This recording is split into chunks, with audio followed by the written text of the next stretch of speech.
আমাদের আসতেই হতো, কারণ আমাদের একজন বন্দী আছে ওখানে। বন্দী হয়ে থাকার কারণে আমি আপনার কাছে আসছি যে আপনি পারবেন একমাত্র এটা ছোটাইতে, আর অন্য কেউ পারবে না।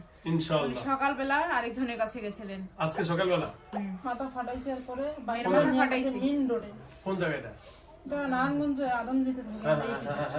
বাসায় যখন ছিল মেয়েটা, হ্যাঁ অফিস থেকে 3বার ফালাই দিছে। মেয়েটা চাকরি করে। হ্যাঁ, ও মেয়ে চাকরি করে, ও অফিসে 3বার ফালা দিছে, মাথা ঘুরে ফালাই দিছে। আজকে পায়ে ব্যথা পাইছে, গতকালকে। হ্যাঁ, পায়ে ব্যথা পাইছে, মাথায় ব্যথা পাইছে, শুধু ফুলে আছে। হ্যাঁ বাডা নিয়ে হাঁটতে পারে না। এরপর চিকিৎসা করাইছে, হ্যাঁ ওষুধ পাতি নিয়েছে, একটু কম বোঝা গেছে। সকালবেলা আবার যখন ওদেরকে নিয়ে চলে গেছিলাম, একজন ওয়াশরুমে থেকে গেছিল, আমি দেখিনি। হ্যাঁ, ওয়াশরুমে থেকে যাওয়ার কারণে পরে যখন মেয়েটা সকালবেলা উঠে ওয়াশরুমে গেছে, তখন সাথে সাথে ধরে ফেলছে। আপনি ধরে ফেলছেন?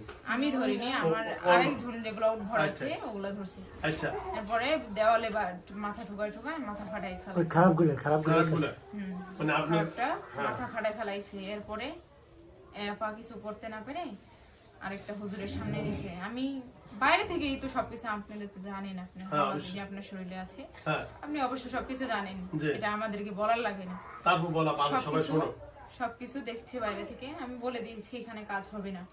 আবু বকর সিদ্দিক আমাদের হুজুরের কাছে নিয়ে যেতে হবে, বাইপালে থাকে। আচ্ছা, মানে এটা আপনি ঠিকানা দিয়ে দিচ্ছেন? হ্যাঁ, আমি ওনাকে বলছি।